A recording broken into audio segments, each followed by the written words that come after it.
Jeffrey relata ese primer crimen como si hablara de un recuerdo cotidiano. Los detectives se miran incrédulos, pues lo que están escuchando no es solo un asesinato aislado, es el comienzo de una espiral que durante más de una década convertiría a Jeffrey Dahmer en uno de los asesinos seriales más infames de Estados Unidos. Este hombre cambió la historia de Estados Unidos de una forma que jamás imaginarías. Cometió actos tan atroces que es difícil tan siquiera describirlos. Pero antes de contarte cómo llegó a ese punto, necesito que entiendas quién era antes de convertirse en un monstruo. Así que vamos por partes, como diría él. Su nombre es Jeffrey Dahmer, un joven rubio, físicamente atractivo. Qué gay sonó eso. La historia comienza cuando conoce en un bar a Tracy Edwards. Se muestra tímido, amable y le ofrece dinero a cambio de posar desnudo para unas fotos. Tracy, necesitado del dinero, acepta acompañarlo hasta su apartamento. Cuando entran, el ambiente resulta extraño. Hay un olor fuerte a carne podrida, las ventanas están cerradas y una pecera ilumina un poco el lugar. Y sobre la mesa esperan bebidas ya preparadas. Tracy intenta marcharse, pero Jeffrey le insiste que se quede. Mientras le muestra su pecera, Dahmer lo esposa de una muñeca y lo amenaza con un cuchillo. Le dice que solo quiere tomarle unas fotos y lo lleva a la habitación. Allí reproduce un VHS con El Exorcista 3, su película favorita. Le asegura que después de verla y posar podrá irse. Nota manchas de sangre en el colchón y un barril cerrado en la esquina. Tracy, totalmente asustado, decide seguir el juego e intentar seducirlo. Jeff le confiesa que ve esa película todos los días y en un momento apoya la cabeza en su pecho para escuchar los latidos y le dice que planea comerse su corazón. Tracy logra golpearlo, forcejean y finalmente consigue escapar. Corre por la calle con la esposa aún en la muñeca hasta que en el camino se encuentra a dos policías y denuncia lo ocurrido. Al inicio los oficiales no parecen tomarlo en serio, pues creen que es un simple malentendido entre dos hombres gays. Incluso muestran cierta indiferencia, más preocupados por las esposas que por el terror evidente en Tracy. Pero todo cambia cuando lo acompañan al apartamento para pedir las llaves de las esposas. Al entrar, el olor y el desorden resultan innegables. En un cajón encuentran fotos explícitas de hombres mutilados. Y así, Jeffrey es reducido y arrestado la noche del 22 de julio de 1991. Afuera, los vecinos miran incrédulos, entre ellos Glenda Cleveland, quien llevaba meses denunciando ruidos, olores y gritos. Para ella el arresto es una mezcla de alivio y rabia, ya que había intentado alertar a la policía una y otra vez, pero sin éxito. El registro del apartamento revela lo inimaginable: cabezas en el refrigerador, huesos, órganos y un barril con torsos en ácido. Lo que parecía solo un vecino excéntrico se revela como el inicio de uno de los casos más perturbadores en la historia de Estados Unidos. Con Jeffrey ya bajo custodia, los detectives se preparan para interrogarlo, pero lo que parecía un caso más pronto se convierte en una confesión interminable de horrores. Pero antes, para entenderlo, hay que retroceder a su infancia. Pues la historia salta a 1966. Jeff es un niño solitario, hijo de un matrimonio disfuncional. Su madre, Joyce, lucha con problemas de salud mental y consumo de pastillas. Su padre, Lionel, se refugia en el trabajo y evita enfrentar los conflictos. Las peleas y gritos en casa son constantes y el pequeño Jeffrey crece sintiéndose ignorado y abandonado. Un episodio marca un punto de quiebre, pues Jeff encuentra a su madre inconsciente por una sobredosis. Su padre minimiza el hecho, acusándola de solo querer llamar la atención. Desde entonces, el niño aprende a ocultar sus emociones y a refugiarse en intereses extraños. Durante una reparación en la casa, Jeffrey descubre una zarigüeya muerta bajo el piso. Fascinado, observa cómo su padre examina el cráneo del animal y habla de lobotomías en criaturas. Lionel lo anima a interesarse por la anatomía, pensando que podría ser una forma de acercarse a él, pero en Jeff despierta algo distinto: una obsesión por abrir cuerpos y ver qué hay dentro. El salto regresa al presente. Jeffrey, ya adulto, compra alcohol para Conrad, un adolescente de apenas 14 años. Le promete dinero a cambio de unas fotos, lo lleva a su apartamento y lo droga. Luego, con un taladro, perfora su cráneo y inyecta ácido para su experimento de intentar crear lo que él llama un zombie, alguien que nunca lo abandone. Mientras sale a comprar más alcohol, Conrad se despierta, aturdido, sangrando y apenas consciente. Logra escapar hasta las escaleras del edificio, donde Glenda y su hija lo encuentran. Glenda, alarmada por lo joven que parece, llama a la policía. Pero cuando los oficiales llegan, Jeffrey le dice que Conrad es su pareja, que simplemente bebió demasiado.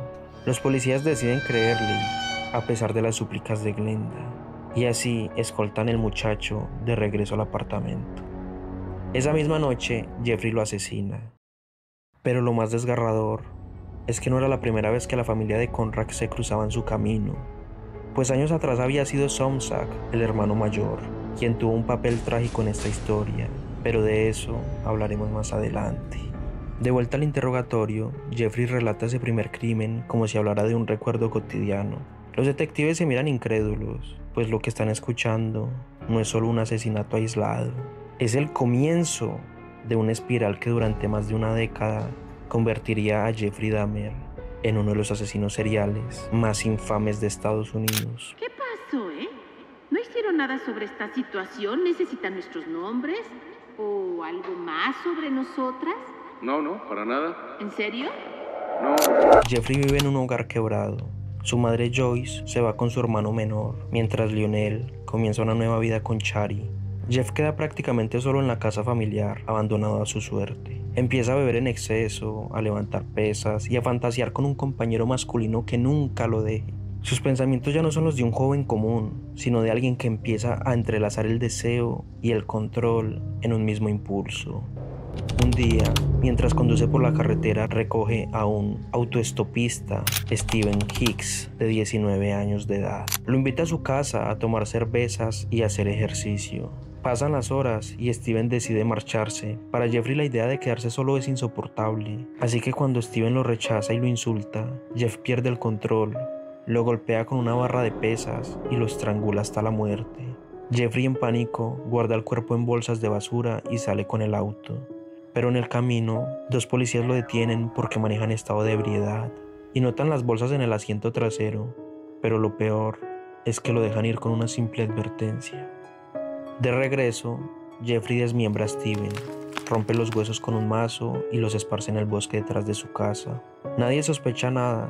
Lo que para él empezó como una fantasía ya se convirtió en un crimen real.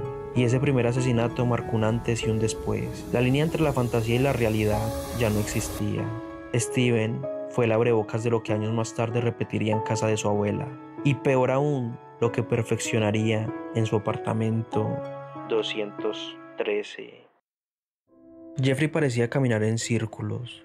Cada intento de encaminar su vida terminaba en el mismo lugar: soledad y alcohol. Una noche, Jeff intenta abrirse y hablar con su padre sobre sus pensamientos más oscuros, pero Lionel lo interrumpe, convencido de que lo que su hijo necesita no es terapia, sino disciplina. Lionel lo envía al ejército. Al inicio parece funcionar, pero en 1981, Jeff es dado de baja con honores por el mismo problema: su adicción al alcohol. De regreso, Lionel ya no sabe qué hacer, así que lo manda a vivir con su abuela Catherine en West Alice. Ella lo recibe con amor, le da reglas claras, ir a misa y ayudar en casa. Por un tiempo parece funcionar nuevamente. Jeff incluso sonríe más, pero esto duraría poco. Un día roba un maniquí de una tienda y lo esconde en su habitación. Catherine lo descubre y lo obliga a deshacerse de él. Para Jeff fue como perder el único compañero que no podía abandonarlo, y poco después empieza a tener problemas menores. Es arrestado por exposición indecente en una feria, y en el hospital donde trabaja como flebotomista, roba bolsas de sangre para beberlas. En 1987 ocurre lo inevitable, pues Jeff conoce en un bar a Steven Tuomi. Le propone pasar la noche en un hotel. Según él, no quería matarlo, pero al despertar a la mañana siguiente, Steven yacía muerto a su lado. Entró en pánico, compró una maleta y trasladó el cuerpo a la casa de su abuela. Allí, en el sótano, lo desmembró en secreto, pero esta vez, y por primera vez, guardó la cabeza, sellada en una caja de seguridad que Catherine le había regalado. Esa caja, que debía ser símbolo de confianza, se convirtió en el contenedor de su monstruo interior y la llamó su caja del buen chico. La misma que más tarde abrirían los detectives de Milwaukee, y con ella el secreto de toda una vida. Ese mismo año, Dahmer consiguió un trabajo en una fábrica de chocolate en Milwaukee. Empieza a llevar hombres a la casa de su abuela, los droga, los estrangula y los desmiembra en el sótano. Un día, el olor se convierte en un problema imposible de ocultar. Catherine lo confronta varias veces y cuando Lionel interviene, Jeff se justifica diciendo que todo es por su afición a la taxidermia. Lionel exige que al menos limpie, pero Jeffrey promete dejarlo. La tensión sube una noche cuando Jeffrey invita a Ronald Flowers a casa.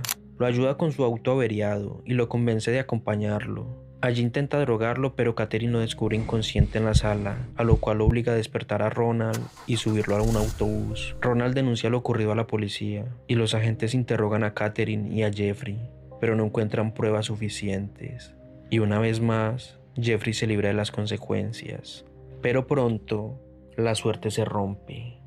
Pues en 1988, otra víctima, esta vez Somsak Sintansonfon, creo que lo dije horrible, pero sigamos. Es el hermano mayor de Conrad, aquel joven del que ya habíamos hablado.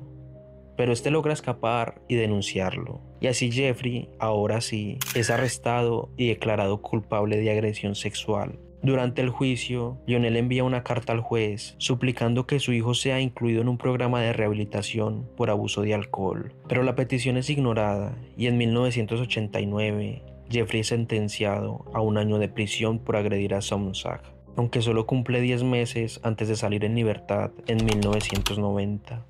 No todas las víctimas de Jeffrey Dahmer eran anónimas, pero ¿y si te dijera que detrás de cada una había alguien como tú o como yo, con sueños, familia y ganas de ser amado? Tony Hughes fue una víctima de ello y una de las más dolorosas. Tony nació sordo, pero nunca dejó que eso definiera su vida. Ironías del destino. El único que no podía escuchar fue el que más gritó con su historia.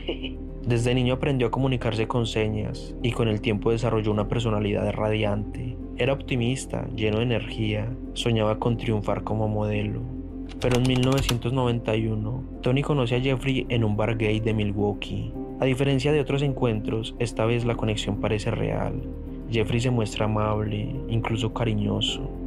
Tony lo acompaña convencido de que quizás había encontrado a alguien especial. Durante días, Jeffrey y Tony comparten momentos juntos. Hay sonrisas, paseos y el aparente inicio de algo real. Pero pronto todo terminaría de la peor forma para Tony. El arresto de Jeffrey Dahmer en julio de 1991 no solo expuso su espiral de asesinatos, también dejó al descubierto algo igual de perturbador. Glenda, la vecina que llevaba años denunciando ruidos, olores y gritos, se convirtió en el símbolo de esa lucha ignorada. Ella recordaba con dolor la noche en que intentó salvar a Conrad, aquel adolescente que logró escapar del apartamento de Jeffrey, solo para ser devuelto por la policía a los brazos de su asesino. Para Glenda, vivir junto al apartamento 213 había sido una pesadilla constante, pues escuchaba los gritos, el sonido de taladros, martillos y sierras eléctricas. Las autoridades ordenaron evacuar el edificio, pues los químicos que Jeffrey usaba para disolver los cuerpos habían contaminado los muros, los pisos y el aire. Aquello se había convertido en un cementerio disfrazado de complejo de apartamentos baratos. El caso empezó a llamar la atención nacional. Entre quienes acudieron estuvo Jess Jackson, activista y líder de derechos civiles. Al escuchar el testimonio de Glenda, quedó indignado. Ella relató cómo incluso Dahmer, en un gesto macabro, le había ofrecido un sándwich que ella sospechaba contenía restos humanos. Tras el arresto de su hijo y la revelación de los horrores en el apartamento 213, Lionel quedó devastado. Escribir un libro sobre ser el padre de Jeffrey Dahmer fue su manera de intentar cerrar su herida. El proceso judicial contra Jeffrey avanzó. Este intentó declarar locura, pero la petición fue rechazada. El tribunal lo encontró plenamente responsable de sus actos y la sentencia fue de 15 cadenas perpetuas consecutivas.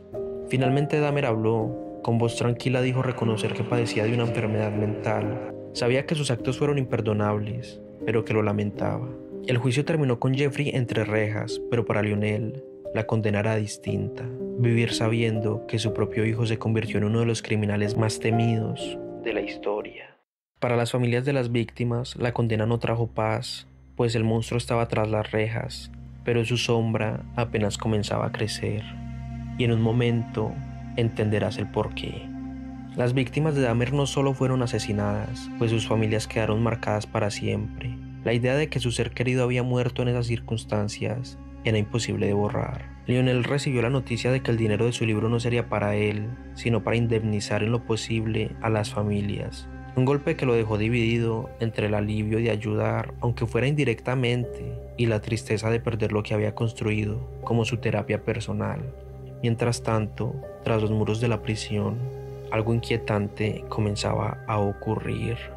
Jeffrey Dahmer se convirtió en una especie de figura de culto, pues le empezaban a llegar cartas de fans, personas que lo idolatraban, que le escribían palabras de apoyo y hasta le enviaban dinero para que los devolviera cartas autografiadas o pequeños objetos. Jeff obedecía, firmaba, respondía, enviaba lo que pedían. El monstruo que había destruido tantas vidas ahora recibía atención y dinero. Para algunos era una especie de boogeyman de la vida real, un ídolo macabro al que se podía acercar a través de un sobre y un sello.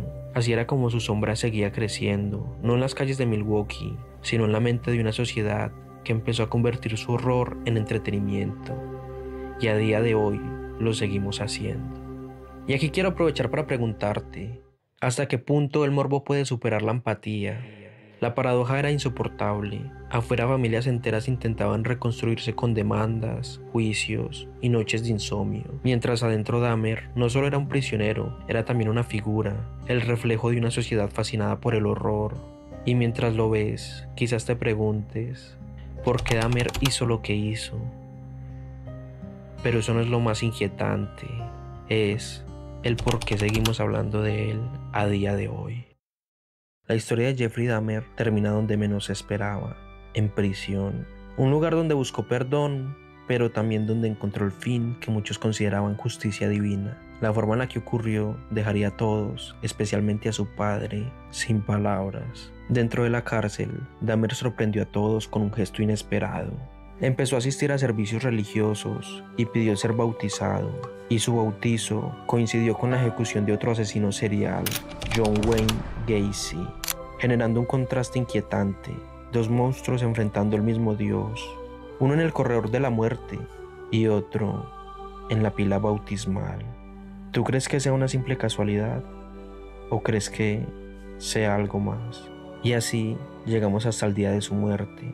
Un recluso llamado Christopher Scarver afirmó haber escuchado la voz de Dios y una mañana, armado con una barra de metal, golpeó y asesinó brutalmente a Dahmer y a otro interno, Jess Anderson.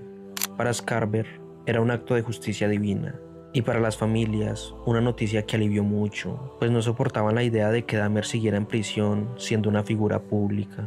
Afuera, Milwaukee intentaba borrar las huellas.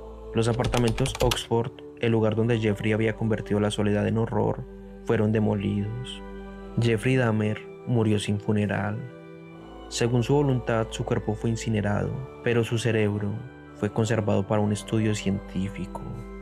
Aquí surgió el último conflicto. Joyce quería que se investigara, convencida de que en la biología de su hijo estaba la explicación de sus crímenes. Lionel, en cambio, pedía que fuera destruido. Decía que no buscaba respuestas, sino cerrar un ciclo que ya había hecho suficiente daño. Y así, el juez finalmente le dio la razón y el cerebro fue incinerado.